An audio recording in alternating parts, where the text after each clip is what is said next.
Agatha கிறிஸ்டியின் குரூர வீடு அத்தியாயம் 18. மறுநொடியில் நானும் டெவேரேனரும் ஸ்வின்லிட்டீனை குறிவைத்து போலீஸ் துரித வேக வண்டியில் விரைந்து கொண்டிருந்தோம். வீட்டின் உச்சியிலிருந்த தண்ணீர் தொட்டி கும்பலிலிருந்து ஜோசப்பின் வெளிப்பட்டு என்னை சந்தித்த கடைசி சந்திப்பு நினைவில் ஆடிற்று. அப்பொழுது அடுத்த கொலைக்கான நேரம் நெருங்கிவிட்டது சார்லஸ் என்று எதையோ ஆதாரமாய் வைத்துதான் சொல்லியிருக்கிறாள். பாவி, அவளே அந்த இரையாயிருப்பாள் என அறிந்திராமல் விட்டேனே. நேரடியாய் சொல்லாமல் ஜோசப்பனை பாதுகாக்கும் பணியில் நான் தவறிவிட்டதாய் அப்பா சூட்டிய மறைமுக குற்றச்சாட்டை நான் இப்பொழுது முழுவதுமாக ஏற்றுக்கொண்டேன். நான் வெளியேறிய போது அச்சிறுமிக்கு தக்க பாதுகாப்பு அளித்துவிட்டுதான் வந்திருக்க வேண்டும். விட்டுவிட்டேன். எனக்கும் டெவேரேனருக்கும் அந்த அழகற்ற சிறுமியின் வர்ணனையில் சொல்ல வேண்டுமென்றால், இந்த முட்டாள் போலீஸ் கூட்டத்துக்கு யார் லியோனைட்டுக்கு விஷம் செலுத்தியிருக்க முடியும் என்னும் துப்பு இத்தனை நாட்கள் அல்லாடியும் துளி கூட கிடைக்காமல் இருக்கலாம். ஆனால் ஜோசப்பைன் அறிந்து வைத்திருக்கும் வாய்ப்பு அதிகம் என்று தோன்றியது. துப்பறியும் கதைகளின் தாக்கம் என்றும் குழந்தைகளுக்கே உரிய மேதாவித்தனம் என்றும் நான் நினைத்து ஒதுக்கிய ஜோசப்பைனின் உளவு தகவல்கள் அப்படிப்பட்டவை அல்ல. அவளுக்கே உரிய இடைவிடாத துப்பறியும் அபலாய்ச்சிகளால் இவ்வழக்கு குறித்து ஏதோ ஒரு விலை மதிப்பற்ற துப்பினை அவள் அறிந்துதான் இருக்க வேண்டும். அவளுடன் தோட்டத்தில் தனியாயிருக்கும்போது அதன் அமைதியை குலைத்து உடைந்த சுள்ளியின் ஓசை என்னை இப்பொழுது கதிகலக்கியது. யார் காலடி ஏற்படுத்திய யோசை அது? அந்த கணத்தில் ஏதோ ஒரு ஆபத்து கழுத்தை நெரிக்கும் அளவு வந்துவிட்டதாய் உணர்ந்தேன். பிறகு அதனை வெறும் சந்தேகம் என்றும் உண்மையற்ற கருத்து என்றும் ஒதுக்கியது எத்தனை பெரும் தவறு! கொலையாளி விழித்துவிட்டான்.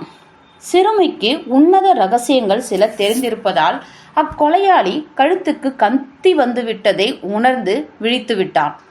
ஜோசப்பனை கொன்றுவிட்டால் உண்மையெல்லாம் புதைத்து விடலாம் என்னும் தன் பாதுகாப்பு கருதி அவளை அவன் தீர்த்து கட்டி விடலாம். ஒரு கொலை செய்தவனுக்கு பிறகு எல்லா கொலைகளும் கலையே என ஏன் நான் எண்ணாமல் ஒதுக்கினேன்? தாய்க்கே உரிய வாசனையின் பலத்தால் மகதா தன் பெண் ஜோசப்பனை அபாய வளையத்துக்குள் அகப்பட உள்ளதை அமானுஷ்யமாய் உணர்ந்திருக்கலாம். விளக்க முடியாத அந்த உள்ளதிர்வுதான் அவசர கதியில் ஜோசப்பனை சுவிட்சர்லாந்துக்கு மூட்டை கட்ட தூண்டியுள்ளது. ஆனால் எல்லாமும் காலந்தாழ்ந்து போய்விட்டன. நாங்கள் வீட்டை அடைந்ததும் சோஃபியா தான் ஓடோடி வந்தாள். ஜோசப்பைன் ஆம்புலன்ஸ் மூலம் பொது மருத்துவமனைக்கு அனுப்பப்பட்டுள்ளதாய் சொன்னாள். எக்ஸ்ரே முடிவுகள் தெரிந்ததும் தான் கால அவகாசம் பற்றியும் சிகிச்சை பற்றியும் சொல்ல முடியும் என மருத்துவர்கள் விளக்கியதாகவும் சொன்னாள். எப்படி நடந்தது, எங்கு நடந்தது கேட்டார் டெவேரேனர். வீட்டின் பின்புறத்தில் சற்றே ஒதுக்குப்புறமாய் அதிகம் உபயோகப்படுத்தப்படாமல் இருந்த ஒரு புறக்கடை அறைக்கு எங்களை அழைத்துச் சென்றாள் சோஃபியா. அவ்வறையின் சிறிய கதவு ஒருக்களித்த நிலையில் திறந்திருந்தது. அதிகம் உபயோகப்படாத பொருட்களை போட்டு வைக்க உதவும் அறையது என விளக்க ஆரம்பித்தாள் சோஃபியா. அறையின் வாசலில் நின்றோம். இதோ இந்த கதவின் அடியில் ஒரு அரைவட்ட துவாரம் தெரிகிறது பாருங்கள். தவறி பூனை ஏதாவது அறைக்குள் சென்று விட்டால் வெளியேற என்று அமைக்கப்பட்ட துளை இது. இதில் கால் பதித்து கதவனை முன்னும் பின்னும் ஆடி ஊஞ்சலாடுவது ஜோசப்பைனின் மிக பிடித்த விளையாட்டு. என் சிறு பிராயத்தில் தாத்தாவின் பழைய வீட்டில் இதே போன்று கதவில் நானும் விளையாடியது நினைவுக்கு வந்தது. அறை மிக சிறியதாய் தூசுகள் அதிகம் தட்டப்படாது வெளிச்சமற்று இருந்தது. சில மரப்பெட்டிகள், பழைய தண்ணீர் குழாய்கள், தோட்ட வேலைக்கு உதவும் உபகரணங்கள், உடைந்த நாற்காலிகள் எல்லாம் இருந்தன. கதவருகே நல்ல கனமான கண்ணாடி பளிங்கிலால் ஆன செவ்வக கல் ஒன்று விழுந்து கிடந்தது. வாசலில் வீட்டின் நிலைக்கதவு மூடிக்கொள்ளாமல் இருக்க பொருத்தப்பட்டிருந்த கல் இது என்றாள் சோஃபியா. கதவு திறந்திருக்கும் போது அது காற்றில் அடித்து கொள்ளவோ மூடிக்கொள்ளவோ கூடாது என்பதற்காக உபயோகப்படுத்தப்பட்ட நாகரீக கல். உடனே நிமிர்ந்து கதவின் உச்சியை பார்த்தால் டெவேரேனர். கைகளை உயர்த்தி அலர்ந்தார். உயரம் குறைந்த அளவுதான். கதவு. அவர் கை கதவின் உச்சியை தாண்டி ஓரடி போல் நீண்டது. ஆனால் பருத்த கதவு. உடனே ஏதோ அறிந்துவிட்டவராய், பார்த்தால் சந்தேகம் வராத பொருளில் அமைக்கப்பட்ட கன்னி என தீர்மானமாய் அறிவித்தார். ஒருமுறை பரீட்சார்த்தமாக கதவினை முன்னும் பின்னும் ஆட்டி பார்த்து கொண்டே டெவேரேனர் கீழே கிடந்த கல்லினை பார்த்து, யாரேனும் இதனை கையாண்டார்களா என்றார் கூர்மையாக. இல்லை என முன்வந்து சோஃபியா, நான் யாரையும் தொட அனுமதிக்கவில்லை என்றார். மிகச்சரி. யார் குழந்தையை முதலில் பார்த்தது? நான் தான் என்று உணர்ச்சி வயப்பட்ட சோஃபியா, மதிய உணவு சாப்பிட அவள் உள்ளே வரவில்லை. எப்பொழுதும் தான் என்று 1 மணிக்கு வந்து அமர்ந்துவிடும் அவள் வராததால் நாணியை கேட்டேன். ஒரு 15 நிமிடங்களுக்கு முன்னால் கொல்லைப்புறம் நோக்கி சென்றதாய் சொன்னாள். ஓடை பாலத்திலோ அல்லது கதவில் ஊஞ்சலோ ஆடிக்கொண்டிருப்பாள் என்றாள் நாணி. அவளை அழைத்து வருகிறேன் என்று நான் கிளம்பினேன் என கலவரமாக பேசினாள். கதவிலுள்ள பூனை துவாரத்தில் கால் ஊன்றி அவள் ஊஞ்சலாடி மகிழ்வாள் என்று குறிப்பிட்டீர்கள் இல்லையா? எத்தனை பேருக்கு இது தெரியும்? அவளுடைய பல நாள் பழக்கம் இது. எல்லோருக்கும் தெரிந்திருக்க வேண்டும். யாரெல்லாம் இந்த அறையை அதிகம் உபயோகப்படுத்துவார்கள்? தோட்டக்காரர்கள்? மறுத்து தலையசைத்தாள் சோஃபியா. உடைந்து உபயோகமற்ற பொருட்கள்தான் இங்கு அதிகம். ஆகையால் யாரும் அதிகம் வந்து போவதே கிடையாது. எல்லாவற்றையும் கேட்டுக்கொண்டே டெவேரேனர், ஆக இந்த அறை அனைவராலும் கவனிப்பாரற்று ஒதுக்கப்பட்டே இருக்கின்றது என முடித்துக்கொண்டு தொடர்ந்தார். வீட்டிலிருந்து யாராவது அல்லது வெளியிலிருந்தே கூட யாராவது அரவமற்று நழுவி வந்து இந்த பளிங்குக்கல் பொறியை அமைத்திருக்கலாம். ஓரிரு நொடிகள் இடைவேளை தந்து, ஆனால் இது நிச்சயமற்ற பொறி என அவர் தனக்குத்தானே சொல்லிக்கொண்டே குறிப்பினை சற்று விளக்குமாறு நானும் சோஃபியாவும் ஒரு சேர ஆதங்கமாய் கேட்டேன். வாய்ப்பின் அடிப்படையிலான பொறி என்றேன். என்று விட்டு கதவினை உள்ளும் வெளியுமாக மீண்டும் ஊஞ்சலாடி காட்டி விளக்க ஆரம்பித்தார். கல் தலையில் விழுந்து தலையை உடைக்கும் என்னும் கொலையாளியின் இலக்குக்கு 100% வாய்ப்பு கிடையாது. கல் மிக கனமானது. நாட்புறமும் கூராவும் உள்ளது. ஜோசப்பைனோ குழந்தை. சிறு உயரத்திலிருந்து அவள் மீது விழுந்தால் கூட போதும், தலையை துளைத்து தூர்ப்பாக்கிய நிலையை ஏற்படுத்தி விடலாம். அல்லது குறி தவறி தரையிலும் இழுந்து விடலாம்.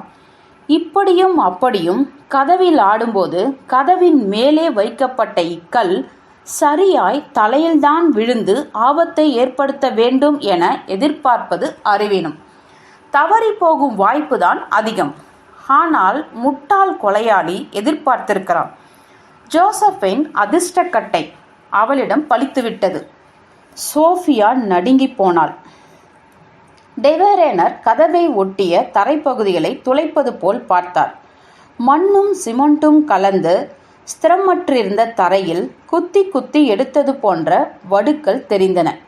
கதவின் மேலே கல் கன்னியை அமைக்கும்போது பர்ச்சித்து பார்த்திருக்கிறார்கள். கல்லை கதவின் மீது வைத்து ஊஞ்சலாடி பார்த்து எப்படி அது விழுகிறது என சில முறை ஆராய்ந்து விழும்போது ஓசையை எழுப்பாமல் இருக்கிறதா என பரிசோதித்து பார்த்திருக்கிறான். அப்போது விழுந்த கல் ஏற்படுத்திய வடுக்கள் இவை என தரையை சுட்டி காட்டினார். இல்லை இன்ஸ்பெக்டர், எந்த ஒரு ஓசையும் கேட்கவில்லை. இங்கு வந்து தங்கை தலைக்குப்புற இரத்த வெள்ளத்தில் கிடப்பதை பார்த்த பிறகுதான் விஷயம் விஷமமாய் பாய்ந்தது. அக்காளின் கண்களில் கண்ணீர் எட்டி பார்த்தது. கொஞ்சம் தள்ளி கீழே கிடந்த துணி ஒன்றை காட்டி, இது அவள் கழுத்துக்குட்டையா என்றார் முதன்மை இன்ஸ்பெக்டர். ஆமாம், வெளியே பனி அவளாய் கொட்டுவதால் இன்று காலைதான் நான் அவள் தலை, காது, கழுத்து எல்லாவற்றையும் மூடும் வண்ணம் இந்த மஃப்ளரை கட்டிவிட்டேன். அதே கழுத்துக்குட்டையை உபயோகப்படுத்தி கொலைக்கான அந்த பளிங்கு கல்லினை பத்திரமாக எடுத்த டெவேரேனர் கைரேகைகள் இருக்கலாம் என நம்பிக்கையின்றி சொன்னார். இருந்தாலும் ஒன்று நிச்சயம், யார் இதை நிகழ்த்தியிருந்தாலும் வெகு ஜாக்கிரதையாக முடித்துள்ளனர் என்றவர், என்ன சார்லஸ், வெகு கூர்மையாய் எதையோ பார்த்து கொண்டிருக்கிறாய் என்றார் ஆர்வமானார். கதவருகே உடைந்து போய் வீசப்பட்டு கிடந்த ஒரு மர நாற்காலி என் கவனத்தை ஈர்த்திருந்தது. உபயோகமற்று கிடந்த அந்த நாற்காலியின் இருக்கையில் சில ஈர மண் அடிகள் காணப்பட்டன. என் பார்வையை தொடர்ந்து வந்து இதை கவனித்த டெவேரேனர் ஓ என வியந்தார். அறைக்கு வெளியே பனிப்பொழிவால் நிலம் கசகசவென இருந்தது. யாரோ களிமண் காலோடு இந்த நாற்காலியில் ஏறியிருக்கிறார்கள். மண்ணின் ஈரம் காயாதிருப்பதால் இப்பொழுதுதான் நிகழ்ந்துள்ளது என்றபடி பாத அளவினை காண முடிகிறதா என இருக்கை அருகே குனிந்து கூர்ந்து பார்த்தார். இயலவில்லை. இருக்கை முழுதும் மண். அவளை அடிபட்ட கோலத்தில் நீங்க பார்த்தபோது மணி என்ன இருக்கும் சோஃபியா? 1 அடித்து 5 நிமிடம் ஆகியிருக்கலாம், அவ்வளவே.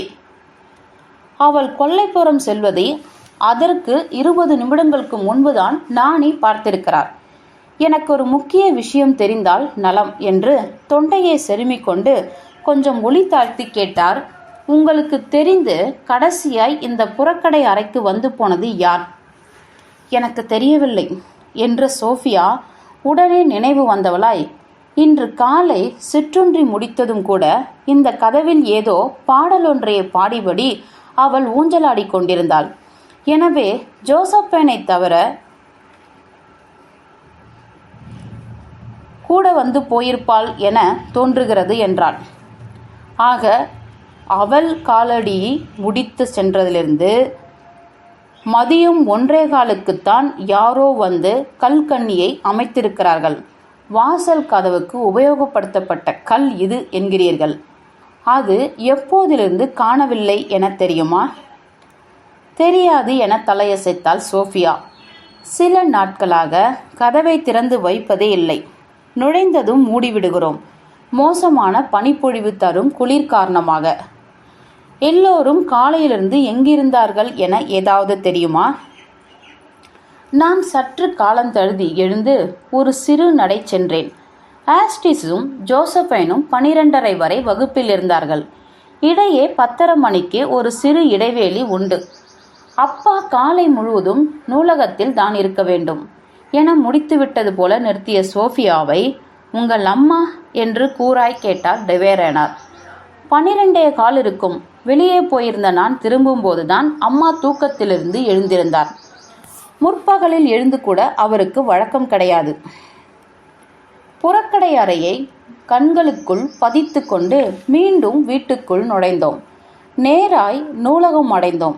பிலிப் முகம் வெளிரி போய் சோர்வாய் இருந்தார். தரையில் அமர்ந்த மகதா 2 கால் முட்டிகளுக்கு முகம் புதைத்து குலுங்கிக் கொண்டிருந்தாள்.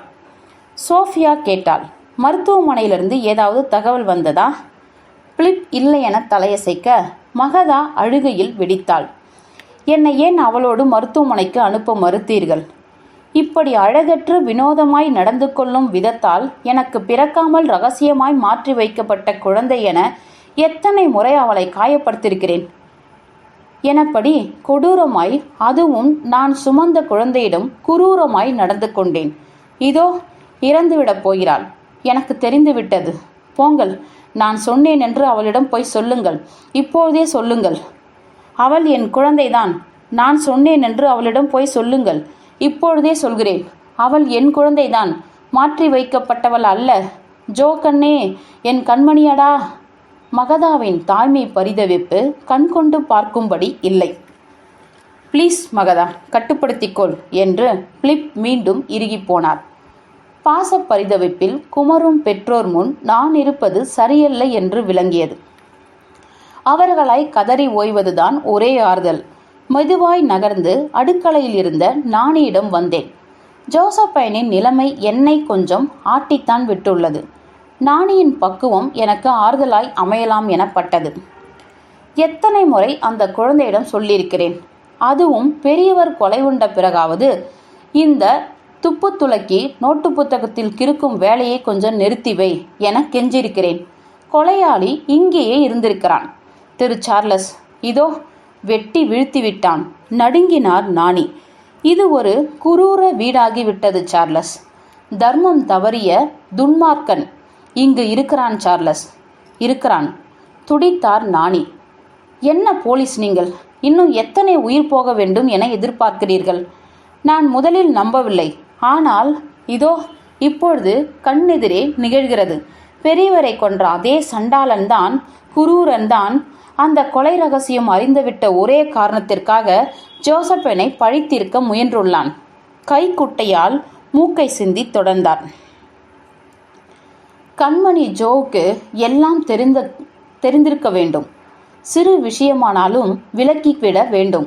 அவள் அப்படிப்பட்டவள்தான் என்பது நீங்கள் நன்கு அறிந்ததே என்று கூற்றுக்கு தாராளமாய் தலையசைத்து ஒப்புக்கொண்டேன். தொடர்ந்தார். சாப்பாட்டு மேஜையின் அடியில் ஒளிந்து கொண்டு வேலையாட்கள் பேசுவதை கேட்பாள். மறுநாள் இப்படி பேசினீர்கள் இல்லையா என திகைப்பட செய்வாள். அவளுக்கு எல்லோரும் முக்கியத்துவம் தர வேண்டும் என்பது ஆசை. தன் தாயாராலேயே பாவம் பழிக்கப்பட்டவள். மகதாவின் மற்ற 2 குழந்தைகள் போல அழகும் நேர்த்தியும் ஜோசப்பேனுக்கு கொஞ்சமும் இல்லை. அதனால் வீட்டு நாற்காலி போல நடத்தப்பட்டாள். நீ எனக்கு பிறந்தவள் இல்லை என்றே சொல்வாள் அந்த மகதா செய்த மாபெரும் தப்பு இது. இதனால் ஜோ மிக வாடுவாள். அவளுக்கும் ஒரு முதுகெலும்பு தேவைப்பட்டது. பிறர் பேசுவதை ஒட்டு கேட்டு தனக்கு எல்லாம் தெரியும், தான் அபத்தமானவள் என்னும் கருத்தினை உண்டு பண்ணி பாவம் அதையே அவள் தன் முதுகெலும்பாக்கி கொண்டாள். குழந்தை என எல்லோரும் காலப்போக்கில் பழகிவிட்டாலும் ஒரு குரூர கொலைகாரன் உலவும் வீட்டில் இக்குணம் எத்தனை ஆபத்தானது. ஆமாம் என என் மனம் உணர்ந்த கணமே நாணி மேற்கொண்டு கடைசி வாக்கியம் என்னுள் ஒரு மின்னலை வெட்டிற்று. நாணி, துப்பு துளக்கி ஜோசப்பைன் குறித்து வைக்கும் அந்த கருப்பு நோட்டு புத்தகத்தை அவள் எங்கே வைப்பாள் என தெரியுமா? எதை கேட்கிறீர்கள் என புரிகிறது திரு சார்லஸ். அதில் அவளுக்கு அப்படி ஒரு பைத்தியம். பென்சிலை வாயால் தேய்த்து அந்த நோட்டு புத்தகத்தில் அவள் குறிப்பெழுதுவதை நான் பல முறை பார்த்திருக்கிறேன். பென்சில் லெட்டு, அதாவது தாமிரத்தால் ஆனது. வாயில் தேய்க்காதே, விஷம். அதனால்தான் லெட்டு பென்சில் என பெயர் வந்தது என்பேன். தப்பு நானே. பென்சிலில் இருப்பது தாமிரம் அல்ல, கார்பன், கரி. நீ காலையில் பல் துளுக்கிறாயே, அது கரி விஷமா என்பாள். பார்த்தீர்களா, இந்த விஷயத்தை கூட எப்படி நுணுக்கமாய் அறிந்து வைத்துள்ளாள் என்று. நான் தாமிரம் என்றே நினைத்திருந்தேன். நீங்கள் நினைக்கலாம், ஆனால் உண்மையில் ஜோசப்பைன் தான் சரி என்றேன். அவள் என்றுதான் தவறாயிருந்திருக்கிறாள். அந்த நோட்டு புத்தகம் பற்றி எங்கு வைத்திருப்பாள் என தெரியுமா? தெரியாது சார்லஸ். அவள் மிகவும் மறைத்து பாதுகாத்த புக்கம் அது. எனக்கு தெரிந்து அது எப்பொழுதும் அவள் கைகளிலேயே தான் இருக்கும். அவளை தோட்டத்தில் மூர்ச்சையாகி பார்த்தபோது கையில் இருந்ததா? ஓ இல்லை திரு சார்லஸ். இருவரும் துரிதமானோம். அப்பொழுது அவளிடம் அந்த நோட்டு இல்லை. அவள் வீழ்ந்ததும் அந்த நோட்டு புத்தகம் களவாடப்பட்டு விட்டதா? இல்லை, தன் அறைக்குள்ளேயே எங்கேயாவது பதுக்கி வைத்திருப்பாளா? உடனே போய் பார் என்று ஒரு உந்து சக்தி என்னை தள்ளியது. எது ஜோசப்பின் அறை என விளங்காது நான் வராண்டாவில் பரபரக்கும் போது டெவேரேனரின் குரல் சப்தமாக, இங்கே வா சார்லஸ், வந்து பார், சிறுமியின் அறையில் இருக்கிறேன். இதுபோல எங்கேயாவது நீ ஒரு கோர காட்சியை பார்த்திருக்கிறாயா என சொல் என ஒலித்தது. அந்த அறைக்குள் நுழைந்த நான் உறைந்து போனேன். சூறை காற்று அடித்து பீத்தெறிந்த நகரமாய் இருந்தது அந்த அறை. அலமாரிகள் திறக்கப்பட்டு அதிலிருந்து அத்தனையும் கீழும் மேலுமாய் சிதறியிருந்தன. அவளுடைய சிறு கட்டிலிருந்து மெத்தையும் போர்வையும் இழுத்து சரித்திருந்தன. நாற்காலிகள் தடம் புரண்டிருந்தன. காரணம் இல்லாமல் சுவரில் இருந்த படங்கள் எடுக்கப்பட்டு சட்ட கண்ணாடி உடைக்கப்பட்டு கிழித்தெறியப்பட்டிருந்தன. கடவுளே, என்ன கலைபரம் என திகைத்தேன். நான் யாரோ எதையோ தேடி இருக்கிறார்கள் என்று என் ஆலோசனைக்கு அதுவும் அவசரமாக என்று வலு சேர்த்தார் டெவேரேனார். சுற்றும் முற்றும் பார்த்து திகைப்பிலிருந்து விடுபடாது, யாரும் பார்க்காது, துளி ஓசையும் எழுப்பாது இங்கு வந்து ஒருவராலும் இப்படி சிரித்திருக்க முடியாது என்று நான் சொன்னதும், ஏன் முடியாது? முடியும் என்று அழுத்தி சொன்னார் டெவேரேனார். வீட்டின் அங்கத்தினரின் மீது சலிப்பேற்பட்டவராய் தொடர்ந்தார். வெகு நேரம் கழித்து விழிப்பதோடு மட்டுமல்லாமல் நகசாயம் பூசுவதிலும் பெண்களோடு தொலைபேசியில் வம்படிப்பதிலும் காலை பொழுதை கழிப்பவர் மகதா. சரித்திர புத்தகங்களுக்குள் புதைந்தே கழியும் பிலிப்புக்கு யார் வந்தால் தெரிய போகின்றது, அல்லது யார் போனால்தான் தெரிய போகின்றது? எடித் மீன்காரியோடு மல்லுக்கு நின்று கொண்டிருப்பாள். இப்படி கோடு போட்டுக்கொண்டு ஒவ்வொருவரும் ஒவ்வொரு கூண்டுக்குள் வாழும் இவ்வீட்டில் யாருக்கு தெரியும் இப்படி சிதைந்திருக்க முடியாது என சொல்லாதே சார்லஸ். அது வெகு சுலபம் என்று புரிந்து கொள். யார் வேண்டுமானாலும் சலவைக்கல் பொறியினை அமைத்துவிட்டு அவள் வீழ்ந்ததும் அவளின் அறையை உலுக்கி தேடிவிட்டு போயிருக்கலாம். ஆனால் இதில் கவனிக்க வேண்டியது ஒன்றுதான். அவசரக்காரன், முடித்துவிட வேண்டும் என்னும் குணம் கொண்டவன், பொறுமையற்றவன்தான் இதில் ஈடுபட்டிருக்கிறான். இந்த குடும்பத்தில் இருந்தேவா? ஆமாம், நிச்சயமாய். நான் சரிபார்த்து விட்டுதான் சொல்கிறேன். எல்லோரும் சிற்சில சமயங்களில் தங்கள் இடங்களை விட்டுவிட்டு எங்கு போய் வருகிறார்கள் என்று தெரிந்து விடாமல் வெளியேறி திரும்பியிருக்கிறார்கள். அதாவது அவரவர் இடத்தை விட்டு சட்டென்று காணாமல் போய் மீண்டும் வந்திருக்கிறார்கள். பிலிப், மகதா, ரோஜர், வேலையாள், ஏன் உன் காதலி, எல்லோரும் தான் அந்த குறுகிய நேரத்தில் களையப்பட்டது போலதான் இந்த அறையின் நிலை உள்ளது. லாரன்ஸுக்கு 10:30 மணி அளவில் கொஞ்ச நேரம் நகர நேரம் கிடைத்துள்ளது. சோஃபியாவுக்கு வெளியே நடைபோய் வந்ததும் பகல் உணவு உண்ண அமரும் முன் ஒதுங்க நேரம் கிடைத்துள்ளது. எடித் சமையலின் நடுவே தோட்டத்தில் சற்று நேரம் இருந்து வந்தேன் என்கிறார். இதற்கெல்லாம் என்ன சொல்கிறாய்? இன்று கிளம்சி மட்டும்தான் தன் லண்டன் அலுவலகத்துக்கு போயிருக்கிறார். அதுவும் இல்லை சார்லஸ், தாளாத தலைவலி என்று அவரும் வீட்டில்தான் இருக்கிறார்.